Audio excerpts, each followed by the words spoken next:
Hi friends, welcome back to my channel. ಇವತ್ತೊಂದು special ಆದ recipe kesari bath. Kesari bath ಎಲ್ಲರೂ ಮಾಡ್ತೀರಾ, ಇದೇನು ಸ್ಪೆಷಲ್ ಅಂತೀರಾ? ಹೌದು, ಇವತ್ತು ನಾನು ಸ್ವಲ್ಪ ಸ್ಪೆಷಲ್ ಆಗಿ ಮಾಡ್ತಾ ಇದ್ದೀನಿ. ಯಾವ ರೀತಿ ಅಂತ ನಿಮಗೆ ತೋರಿಸ್ತೀನಿ ಮುಂದೆ. ತುಂಬ ರುಚಿಯಾಗಿರುತ್ತೆ, ಡಿಫ್ರೆಂಟ್ ಆಗಿರುತ್ತೆ. ಕೆಲವೊಂದು ಸಲ ಈ ರೀತಿಯಾಗಿ ಮಾಡಿ ಅಂತ ಹೇಳ್ತಾ ಬನ್ನಿ ಯಾವ ರೀತಿ ಮಾಡೋದು ಅಂತ ನೋಡೋಣ. ಇಲ್ಲಿ ಒಂದು ಪ್ಯಾನ್ ಅಥವಾ ಒಂದು ಪಾತ್ರೆ ಇಟ್ಟಿದ್ದೀನಿ. ಸ್ವಲ್ಪ ಬಿಸಿ ಆದಮೇಲೆ ಇಲ್ಲಿ 1 ಟೀ ಸ್ಪೂನಷ್ಟು ತುಪ್ಪ ಹಾಕೊಳ್ತಾ ಇದ್ದೀನಿ. ತುಪ್ಪ ಗಟ್ಟಿ ಇರೋದ್ರಿಂದ ಸ್ವಲ್ಪ ಇದು ತುಪ್ಪ ಕರಗಲಿ. ಈಗ ಏನು ಮಾಡ್ತಾ ಇದ್ದೀನಿ ಅಂದರೆ ಒಂದು 20 ಗೋಡಂಬಿನ ಹಾಕೊಳ್ತಾ ಇದ್ದೀನಿ ನೋಡಿ.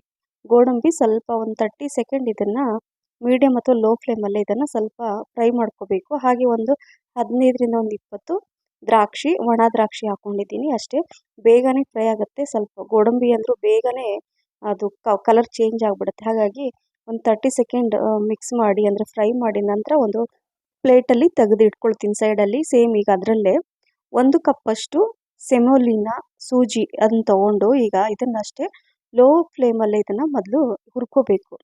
ತುಂಬ ಚೆನ್ನಾಗಿ ಬರುತ್ತೆ, ಹಸಿ ವಾಸನೆ ಎಲ್ಲ ಹೋಗಬೇಕು. 1 ಕಪ್ಪಷ್ಟು ತೊಗೊಂಡಿದ್ದೀನಿ ನೋಡಿ. ಈಗ ಅದು ಒಂದು 2 ನಿಮಿಷ ಚೆನ್ನಾಗಿ ತುಪ್ಪದಲ್ಲೇ ಹುರ್ಕೊಂಡು ಆ ರವೆನ ಒಂದು ಪ್ಲೇಟಲ್ಲಿ ತೆಗೆದಿಡ್ತಾ ಇದ್ದೀನಿ. ಹೇಳಿದ್ನಲ್ವ ಸ್ಪೆಷಲ್ ಆದ ಕೇಸರಿ ಬಾತ್ ಅಂತ. 3 ಸ್ಲೈಸ್ ಇದೆ ಇಲ್ಲಿ.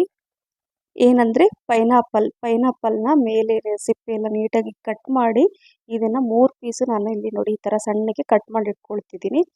ಈ ರೀತಿ ನೀವು ಯಾವಾಗಾದರೂ ಸ್ವೀಟ್ ತಿನ್ನಬೇಕು, ಕೇಸರಿ ಬಾತ್ ಮಾಡಬೇಕು ಅನಿಸಿದ್ರೆ ಈ ಹಣ್ಣು ಸಿಕ್ಕರೆ ಒಮ್ಮೆ ನಾನು ತೋರಿಸಿದ ರೀತಿಯಲ್ಲೇ ಕೇಸರಿ ಬಾತ್ ಮಾಡಿ, ತುಂಬ ರುಚಿಯಾಗಿರುತ್ತೆ. ಮತ್ತು ಸೇಮ್ ಅದೇ ಪಾತ್ರೆಯಲ್ಲಿ 1 ಟೀ ಸ್ಪೂನಷ್ಟು ತುಪ್ಪ ಹಾಕ್ಕೊಂಡು ಕಟ್ ಮಾಡಿರುವಂತಹ ಪೈನಾಪಲನ್ನು ಹಾಕ್ಕೊಂಡು 1 ನಿಮಿಷ ಚೆನ್ನಾಗಿ ಅದನ್ನು ಮಿಕ್ಸ್ ಮಾಡ್ಕೋಬೇಕು. ನಂತರ ಇಲ್ಲಿ 2 ಗ್ಲಾಸಷ್ಟು ನೀರು ಹಾಕ್ಕೊಂಡಿದ್ದೀನಿ. ಈಗ ಇಲ್ಲಿ ನಾನು ನೀವು ರವೆ ಎಷ್ಟು ತೊಗೊಂಡಿರ್ತೀರೋ ಅದು ಅರ್ಧದಷ್ಟು ನಾನು ಸಕ್ಕರೆ ತೊಗೊಂಡಿದ್ದೀನಿ. ಬೆಲ್ಲ ಕೂಡ ಯೂಸ್ ಮಾಡ್ಬೋದು. ನಾನು ಸಕ್ಕರೆಯಿಂದ ಇವತ್ತು ಕೇಸರಿ ಬಾತ್ ಮಾಡ್ತಾ ಇದ್ದೀನಿ. ಸೊ ಸಕ್ಕರೆ ತಿನ್ನಲ್ಲ ಅಂದವ್ರು ಬೆಲ್ಲ ಕೂಡ ಹಾಕ್ಕೊಳ್ಳಿ. ಈಗ ಇದು ಚೆನ್ನಾಗಿ ಕುದಿ ಬರಬೇಕು.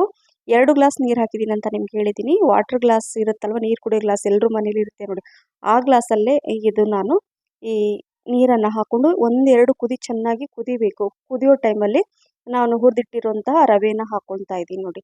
ಹಾಕ್ಕೊಂಡು ಇದನ್ನು ಮೀಡಿಯಮ್ ಫ್ಲೇಮಲ್ಲಿ ಚೆನ್ನಾಗೆಲ್ಲ ಮಿಕ್ಸ್ ಮಾಡ್ಕೋಬೇಕು. ಇಲ್ಲಿ ಒಂದು ಚಿಟಿಕೆ ಇದು ಫುಡ್ ಕಲರ್ ಹಾಕ್ಕೊಳ್ತಾ ಇದ್ದೀನಿ. ಆಪ್ಷನಲ್, ಹಾಕ್ಕೊಳ್ಳೋದ್ರೆ ಹಾಕ್ಕೊಳ್ಳಿ, ಇಲ್ಲ ಸ್ಕಿಪ್ ಕೂಡ ಮಾಡ್ಬೋದು. ಆದರೆ ಕೇಸರಿ ಬಾತ್ ಸ್ವಲ್ಪ ಕಲರ್ ಈ ಥರ ಬಂದರೆ ತುಂಬ ಚೆನ್ನಾಗಿರುತ್ತೆ ನೋಡಲಿಕ್ಕೆ. ಸೊ ಈಗ 2-3 ಟೀ ಸ್ಪೂನಷ್ಟು ತುಪ್ಪನ ಹಾಕ್ಕೊಳ್ತಾ ಇದ್ದೀನಿ.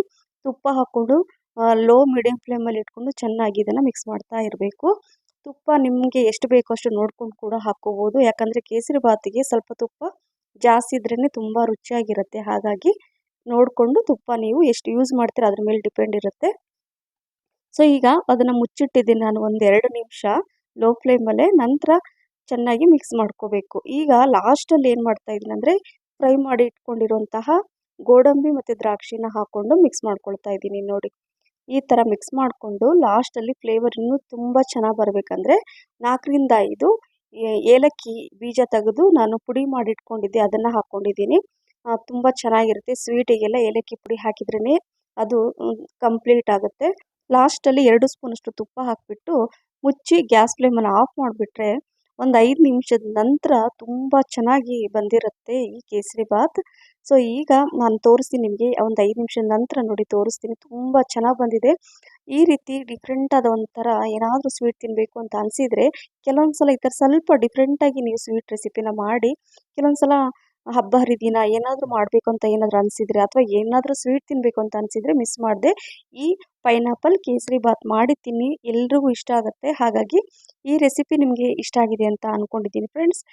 ಇಷ್ಟ ಆಗಿದ್ದರೆ ಒಂದು ಲೈಕ್ ಮಾಡಿ, ಆಮೇಲೆ ನಿಮ್ಮ ಫ್ರೆಂಡ್ಸ್ ಮತ್ತು ಫ್ಯಾಮಿಲಿ ಕೂಡ ಶೇರ್ ಮಾಡಿ. ಹಾಗೆ ನನ್ನ ಫೇಸ್ಬುಕ್ ಪೇಜ್ ಫಾಲೋ ಮಾಡೋದನ್ನು ಕೂಡ ಮರಿಬೇಡಿ ಅಂತ ಹೇಳ್ತಾ, ಬಿಸಿ ಬಿಸಿ ರುಚಿ ರುಚಿಯಾದ ಈ special pineapple kesari bath ready ಆಯಿತು. ನೋಡ್ತಾ ಇದ್ರಲ್ವ ಎಷ್ಟು ಚೆನ್ನಾಗಿ ಕಾಣಿಸ್ತಾ ಇದೆ ಅಂದರೆ ರುಚಿ ಅಂತೂ ಸೂಪರಾಗಿರುತ್ತೆ. ಬಾಯಿಲಿಟ್ಟ ತಕ್ಷಣ ಕರಗುತ್ತೆ ಆ ಪೈನಾಪಲ್ ಫ್ಲೇವರು ಈ ಕೇಸರಿ ಬಾತ್. ರಿಯಲಿ ಫ್ರೆಂಡ್ಸ್ ತುಂಬ ರುಚಿಯಾಗಿರುತ್ತೆ. ಮಿಸ್ ಮಾಡದೆ ಮಾಡಿ ಅಂತ ಹೇಳ್ತಾ ಈ ರೆಸಿಪಿ ಇಷ್ಟ ಆಗಿದೆ ಅಂತ ಅಂದ್ಕೊಂಡಿದ್ದೀನಿ. Thank you for watching. Bye.